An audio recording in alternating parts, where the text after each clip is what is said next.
Good morning, everybody. Hope you had a wonderful summer-like weekend. Sounds like most of us are going to have a really summer-like week. So hope all your air conditioners are working.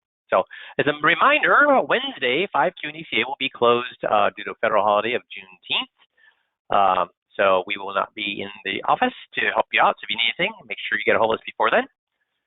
I want to talk today about mistrust. Do prospects believe us? Now, obviously our clients do, but do prospects believe anything we say? And again, this is where I have so many guys come when they first come on the system. They're like, "Yeah, they do." And why? And I say, "Well, why would they believe it?" Because I'm here to help, and why would I lie to them? And I'm just trying to do the best thing, and I have these designations, and blah blah blah blah blah blah. Doesn't matter. When a client follows your recommendation, like Fisher Investments, we do better than you when you do better. I mean, when a client follows your recommendations, how does that affect you? And the clients know this. I mean, people with money, maybe people with no money can't figure this out, but people with money, they know that if they follow your recommendations, how will it affect you? Somebody follows your recommendations, how's it going to affect you? Come on, guys. Yes, Tom, you're going to make money. You're going to make money. So anytime, here's the example I give. When I go into an emergency room and with a aches or pain, I don't care, whatever it is. So if I go in the emergency room and the emergency room doctor says, "We need to do this," do I quiz him? Do I quiz him on that? No. Why? Why, Steve? Obviously I don't. Does he really care? Maybe he does. Maybe he doesn't. But does he benefit if I follow or do not follow his recommendations? That emergency room surgeon, or is he paid regardless? He's paid regardless. Yeah. But if I go to a doctor for let's say I go into a chiropractor, and then he starts making all these recommendations, do I question him? Do I question him? Yes. Why do I question him? If I follow his recommendations, does he benefit? Yeah, he benefits. So I'm thinking, is he telling me this because he wants to make money, or do I really need this thing? So it's the same thing with us. Now, if they follow our recommendations, they're going to be paid. So they do not trust us. So they make negative assumptions. You're only saying that because you want to make money on me. I'm protecting my money. I'm protecting myself from having to pay fees or getting taken advantage of. Most of us don't observe aggressive behavior. They wouldn't even bother coming into your office. But negative assumptions, self-protective behavior. See, it's this circle of negative, negative, negative, negative, negative. And we have a catch-22. What is that catch-22? Well, people won't work with us until we can show that we care. The problem is we can't show that we care until they work with us. Because if we say, "Oh, I really care about my clients. I take good care of them. I always make sure I put their concerns better than above mine. Clients are always front and center with my practice." Do they believe us? No, they don't. The problem is we can't actually prove that what we're saying is true until they work with us. So they're not going to work with us until we show we care, but we can't show we care until they work with us. So how do we overcome that? How do we overcome that? Well, we show that we care before they work with us. Some of you probably heard of this example. When I was looking for a security system for my house, I had two people come in, one day and one the next day.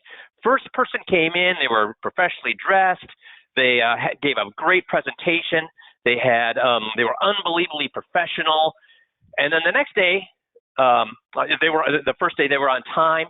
Next day, they were late. They're just wearing a polo. Basically, they're making recommendations on a yellow pad.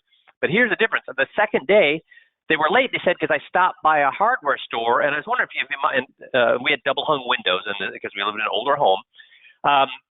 Do you mind if we go through your house and let me show you? So she had like 5 double hung window locks that you could screw into to make sure nobody could shimmy your window open. And she gave them so she probably spent $5, $10 and walks through and said, these are the windows that I would put these on, and here's how they work, and blah, blah, blah, blah. So first one, professional, on time, unbelievable presentation, big company, blah, blah, blah. Second one, late, dressed in a polo, doing a presentation on basically on a brochure and on the yellow pad. Which one did I go with? The second one. That's right, Steve. The second one. So when I asked, how do we show that we care before they actually work with us? You're right. Steve said the 21-point checklist. Now let's take. So you're exactly right, because the first 40 minutes of the meeting is about things we don't get paid to do, that will save them from unbelievable problems that they could have if they didn't have these things done, from the survivor guide all the way through beneficiaries and titling. So that's how we show we care before they work with us. Absolutely, absolutely. Now let's take it one step further though. How will we even get them in to see us? So we absolutely, when we get them in to see us, we use a 21-point checklist to prove that we care before they even work with us. But can we show that we care before they even see us to get them to actually come and see us? Do we have any tools to do that? So the goals, right, Steve, that's if we get them in, that's right. If we could use the goals like at a seminar, we could use the goals at to get in from, absolutely, the goals or the unique selling propositions. How do we get them to even get to the point? Do we have things that we could prove to them? Because here's the problem with the USP. We can't really do the USP for marketing purposes, because it's still talking about what? Money, money, money, money.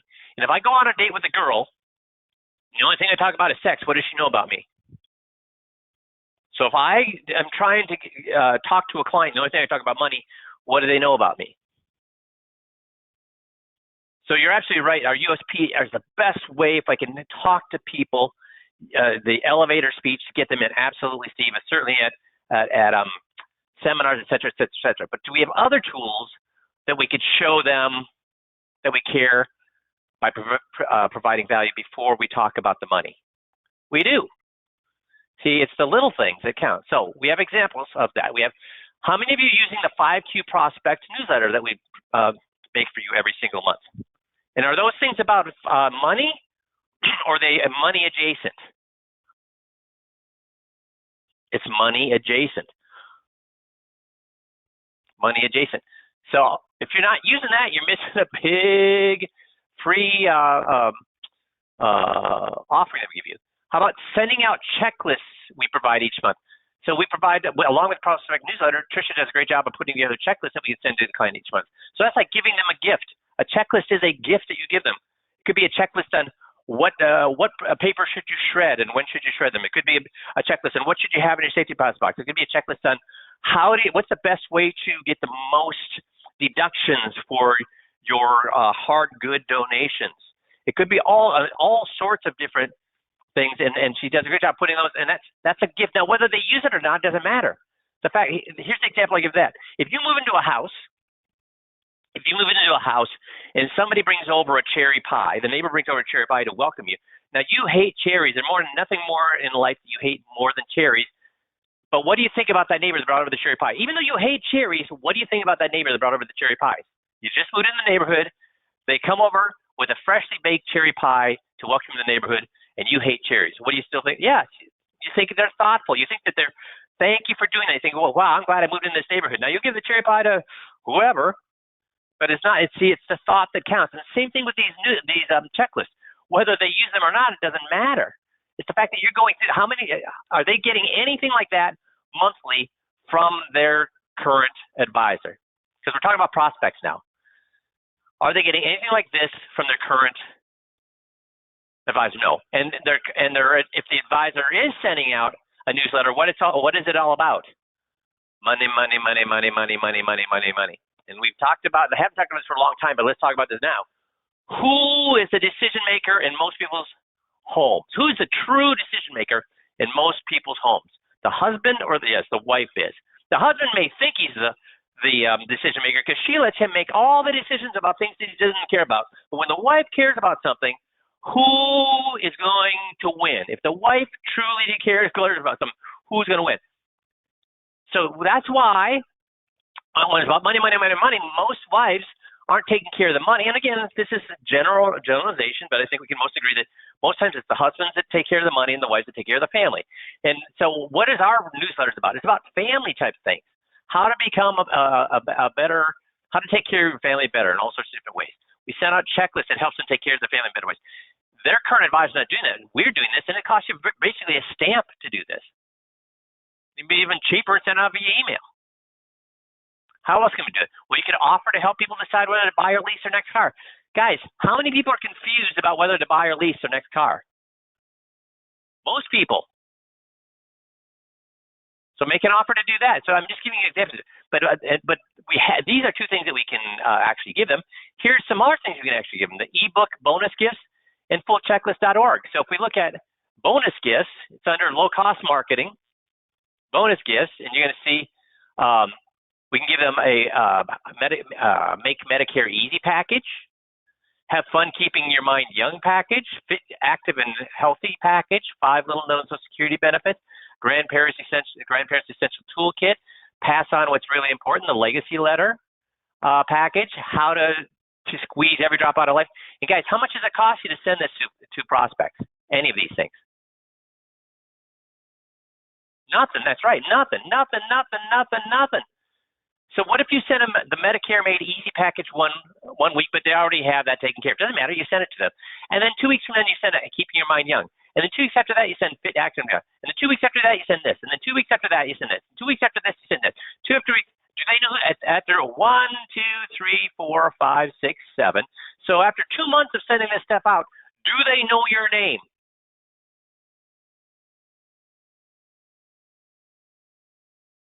And I would, you could send these things for free. I'd send them in the mail. Why? I'd send them in the mail. Why? Do you remember back in the early, in the late 90s and 2000s when I was coaching guys, I suggested they send this kind of stuff through email and not through the mail. So in the late 90s and early 2000s, I said, send this stuff via email and not through the mail. Why? How much mail were people getting back in the 90s and the early 2000s? Too much, that's right. Too much. So it would get lost in the mail. How much email were they getting back in the late 90s and early 2000s? Not very much, so it stood out. Now, is that the way it is? Are they getting way too much mail and not very much email? Or is it completely the opposite? It's reversed. So now I want to send it in the mail because it's going to stick out. It's like, what is this package? What is this thing? So guys, it costs you what, maybe 15 cents to print those things and another, 60 cents to mail them? So it's less than $1 to get it to these folks, or maybe $1. So $1, $2, $3, $7. Over 2 months, I would send it to mail. So now do they know who you are? If you send it via mail, they're getting these packages. Yes, they're going to know who you are. Does that give you, and what is it saying about you? If they get these things, 1, 2, 3, 4, 5, 6, 7, where are we talking about investments? Move your investments to me, move your investments to me, move your investments to me. Where are we talking about that? We're not. You can refer them to the full checklist, or if you don't want to refer them to the full checklist, just go ahead and print this, the do-it-yourself investing, legal planning, long-term care planning, tax planning. What do you want from your portfolio? You can send that. Now we got 6, and then we've got 7, 8, 9, 10, 11, 12. That's 24 weeks. 24 weeks, that's a half a year. After a half a year, you've now spent what? Maybe, what do you think? 12 times $12, $20, whatever, to these folks, these prospects. How many of them know your name now? And what is it saying about you? Is their current guy giving them anything close to this? Is their current guy giving them anything close to this? This drip of value, of positive information, without asking for a single thing. Do you think after doing that, they will take a call from you? Do you think after doing that, they will answer an email? Do you think after doing that, they're going to be at least open to having a conversation with you out of courtesy? 100% of them? No. But a high percentage of them. What do you think? A high percentage, if you set them out every 2 weeks, this. And if I was going to do it, what I would do is Medicare and then do-it-yourself investing. And then keeping your mind young, then legal planning. And then fit, active, and healthy package. And then long-term care planning. Because these are financial adjacent. These are not really investment adjacent. So I would be mixing those up. But if you did that for a half a year, what's the likelihood you're going to be able to get those people to have a conversation with you? At which point, as Steve pointed out earlier, I would be talking about what? The unique selling propositions, the USPs, the goals. Does that make sense, guys? Because do our competitors make mistakes? Do our competitors make mistakes? Do they not return? Are they reactive instead of proactive in reaching out and communicating with their clients? And are we being guys, how many of their advisors have sent them this much stuff in their entire years-long relationship with them, let alone this over 6 months? None of them have. None of them have. And so are we being proactive or reactive? We're being proactive. Their advisors being reactive. Can the advisors assistant have a bad day and maybe be rude to the client? If the market falls or something like that happens, do our competitors say things like, "Don't worry, things are going to be okay. We set this up so that the client says, 'Man, we're down 15%. Should we be doing something different? I don't know. I'm afraid.' And the advisor just says, Hey, take a breath. Take a breath. This is what we planned for. We set your portfolio up for knowing that at times it's going to go down, but it always comes back up. We just have to be patient." Guys, is that the right way to handle a client if they call you anxious about the market being down? Or is that a mistake? That's right. That's a mistake. Because what if you just told the client? They called up all worried about the market being down. What if you just told the client, "Hey, stupid, we knew this was going to happen. You knew that. I knew that. Why are you calling me? Just be patient. Hold on to your knickers. Things will be fine." That's what a client's hearing. Now, when I was saying that in the nice voice and the calm voice, is that what I wanted to communicate? No, but it doesn't matter what you want to communicate. Is that what the client's going to hear? No, the client's going to hear, "You don't feel my pain. You don't understand. This is my money. This is my livelihood. This is my retirement. And you're telling me don't worry?" See, if that happens and you've been doing all these things, sending all these things, what do you think they might do when they receive another drip from you? What do you think they just might do? If they call up their advisor, the advisor said that, and they just happen to receive the 10th drip, yeah, call you, exactly. And how much have you invested? You have invested time. I will acknowledge that. But have you invested a ton of money into that prospect? So this is how I'd be marketing. Now, here's what I tell people. Let's say I got $1,000 to market. I got $1,000 to market. Would I spend $1,000 sending a advertisement to 1,000 people? Let's say the advertisement is going to cost me $1. Would I spend $1,000 and send an advertisement to 1,000 people, or would I spend the $1,000 by sending 10 drips like this to 100 people? Which one do you think I would do? To the 1,000 or 10 drips to the 100 people? Yes, 10 drips to the 100 people. Why? Because they'll know my name. I've proven that I care. I've provided value all before they were a client of mine. Because I guarantee you, how many of those 1,000 that you sent out, if you sent out the 1,000, how many of them went into the garbage? How many of them will remember your name 6 months from now? versus how many will remember, how many of the 100 will remember my name? Yeah, that's that guy who keeps sending me stuff. I don't know how I got on his list, but he keeps sending me stuff. Yeah, but a lot of it I don't even care about. But some of it, is pretty good. At least they know who I am. They're talking about me. I am in their mind. So when I actually call up, they'll actually take the calls. Does that make sense? So if you don't know how to market, and this does not cost a ton of money, if you're looking to bring in new clients, and you have, God only knows, you better have a list of all the prospects you've seen in the last few years. This is a great way to turn those prospects into clients at a very low cost. Does that make sense? And after I've done this, what's the likelihood they're going to attend a lunch and learn or attend a seminar? See, it skyrockets. It does not cost you a lot to do this. Make sense? Provide value before they become a client, or before they end up in your office. Make sense? Coolio. So this is in Kiplinger's Personal Finance. It was about why so many men are bad at retirement. Older men today came of age amid the social upheavals of the 60s and 70s, but their formative years were deeply planted in the traditional world of segregation and sexual stereotyping. And it's all psychobabble, but what is the point we need to understand to be more successful with these boomers?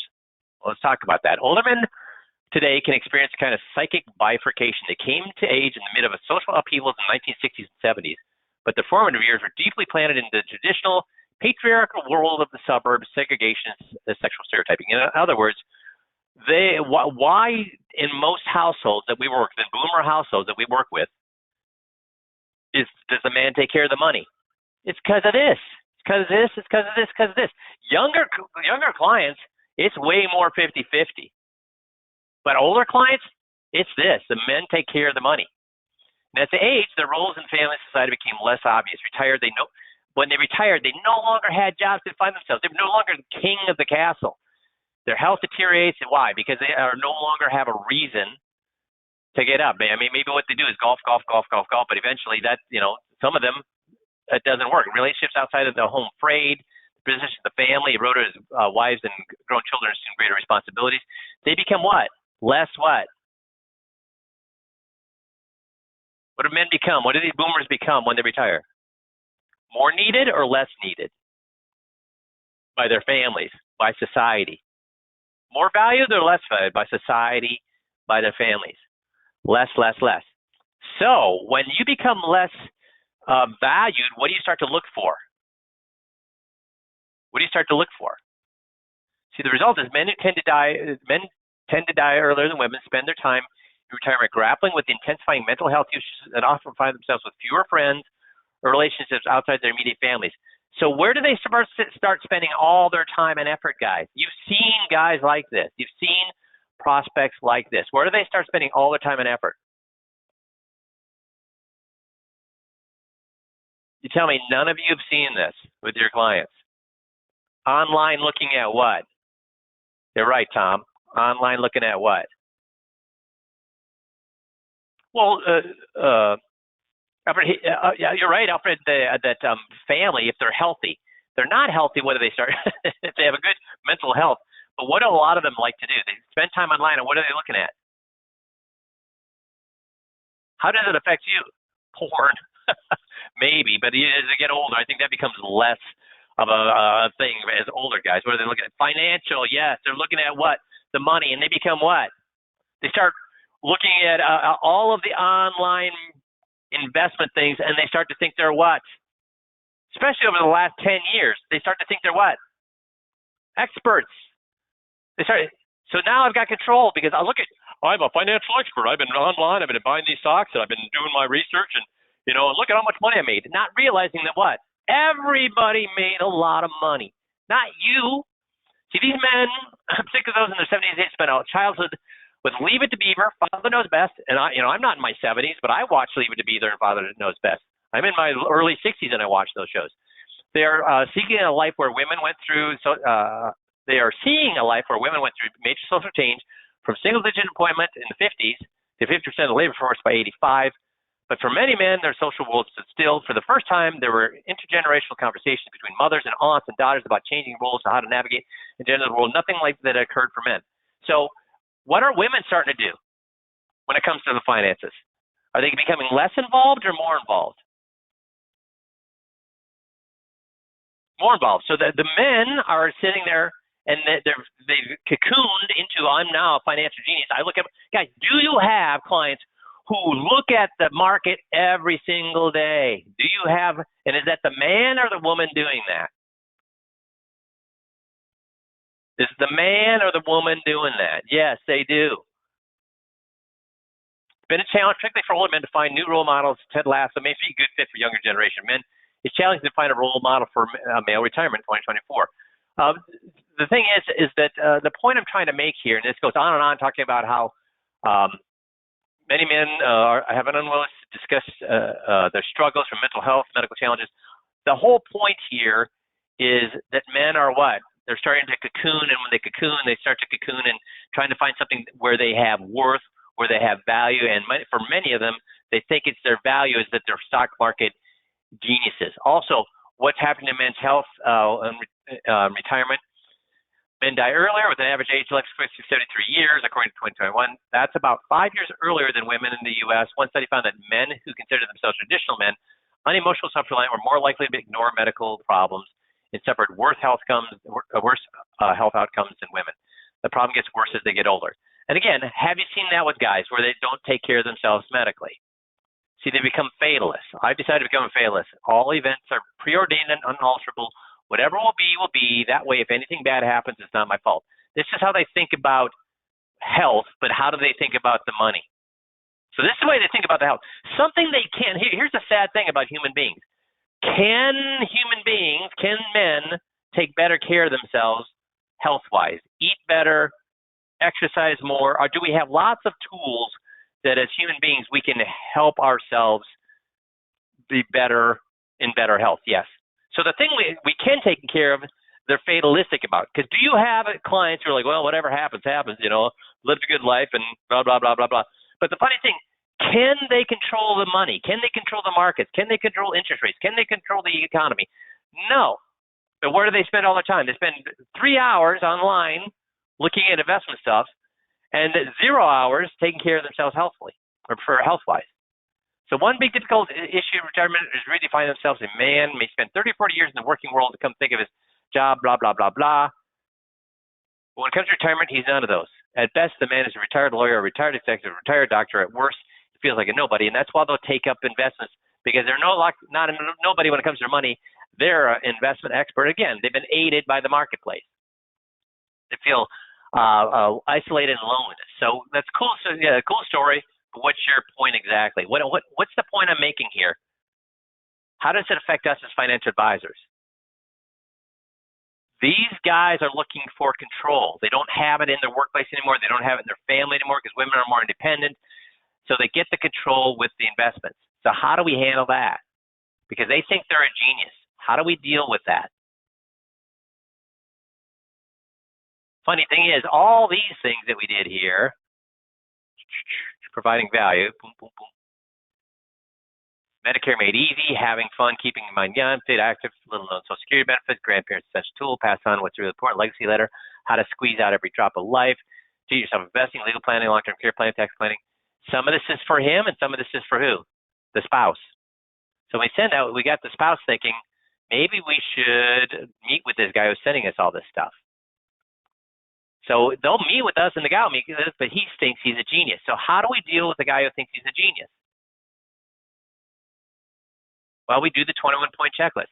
And how many of them are geniuses on all the non-financial stuff? How many times have you done a 21-point checklist where the guy who thinks he's a genius on investments also thinks he's a genius when it comes to the power of attorney? He's a genius when it comes to the survivor's guide. He's a genius when it comes to none of them do. None of them do. None of them do. Because that stuff's what? Boring. Watching their money go up and being right. Hey, guys, just a funny thing. Do they ever remember the mistakes they made with their investing, or do they only remember the winners? Yeah, they never remember the mistakes. It's always, they want to tell you about the big stock they made money on. They never want to tell you about the big stock that they lost money on.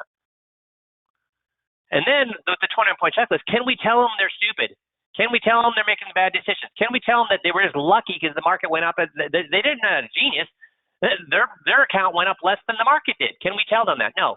Then we use motivational interviewing, right? We use motivation interviewing. We let them tell us. We use open-ended questions and let them be the expert. Let them give us the answers. Let them tell us how it is. And every time they tell us how it is, we got them. We got them. We got them. And this, again, even these guys who think they're geniuses, many of them are still have advisors. They still have advisors. And they're going to defend their advisors. Why? Why are they going to defend their advisors? Why are they going to defend their advisors? Because what? Control. If they admit that they picked a bad advisor, what do they have to admit? Not only are they no longer king of the castle when it comes to their job, not only are they king of the castle when it comes to their family, but the one thing they thought they had control over was what? A mistake. So with these guys, you can't tell them they made a mistake. You have to let them, you do the 20-point checklist, get the wife on your side, and then on all the non-financial stuff, when you get to the financial stuff, that guy has to make a decision then. And again, do we ever let the guy point the finger at himself, or do we always allow the guy to point the finger at their advisor or at the company they work with? Even if they're a do-it-yourselfer, do we tell them that they're a bad investment, bad when it comes to investing, or do we help them blame Vanguard, help them blame Fidelity, help them blame Fisher Investments, help them blame whoever? Do we let them blame themselves, or we help them through motivation interviewing blame the advisor company? Yes, we help them blame the advisor company. And then by using GOTS, they feel like what? Doing GOTS makes them feel they're backing what? Because every time they give us an answer, when we motivation interview them, open-ended question, they give us an answer, and then we got them. Yes, Tom. Then they feel they're back into what? Control. Oh, this guy's telling me I'm above average. This guy's telling me I know what I'm talking about. Every time I answer a question, he's giving me a pat on the back. I look good in front of my wife because I'm giving, every answer I give, I'm giving the right answer. Is that a good thing or a bad thing for us guys? But if you do it any other way, what is this guy going to do? If you do it any other way than this, what's this guy who wants to keep control going to do? Defend, defend, defend, defend, defend. Does that make sense? So this call was about showing you how you can take that list of people you don't know what to do with, turn them into prospects. We have all of these tools. And it's about saying when they get into your office, we have all of these tools to get them to move all their money. So if you're slowing down during summer, which I get, I did it. I slowed down during summer. I did my client reviews. I didn't do a lot of marketing, even though marketing still works great in summer, but I just didn't want to put the time and effort when in Minnesota, we've got 3 good months out of the year. I'm going to spend them having fun. But guess what I would do during the summer? What do you think you should be doing during the summer? Well, I would certainly start my drip program using these things. And what would I be doing in the summer? Getting better at the 21-point checklist scripts, getting better at the motivation interviewing, getting better at GOTSing, practice your skills. So when you start to see more people because of this marketing, because when you first send the first thing out, you're not going to get anybody to call you. But by the 6th, 7th, 10th, 12th thing, all of a sudden you're going to have people calling you. And if you do a lunch and learn, you're going to be in front of people. Well, I want my skills to be how good at that point. I want my skills to be awesome at that point. So be practicing in the summer your 21-point checklist scripts, your motivational interviewing, which is really done for you in the script. So you can ignore this one if you learn the scripts and go right to GOTS. And how to get better at GOTS, guys? Please, during the summer, spend 15 minutes a day doing your 15-minute a day practice, at least. Get a little bit better at what you do every single day during the summer. Make sense? Do it by the pool. Do it by the grill. Do it wherever do all the drinking a cup of coffee on your deck, looking at the sunrise. Just do your 15-minute drill. Get better at these scripts while you're not as busy as you would be during the rest of the year. Does that make sense? Super duper. Then that's all I've got for today. I wanted to give you a little commercial for all this stuff and remind you, these are tools that'll make, guys, the world's your oyster if you use these tools. If If you don't use these tools, you're going to make exactly what you made last year. Okay? Awesome. You guys have a great rest of the week. We'll talk to you all next Monday. Thanks, everybody.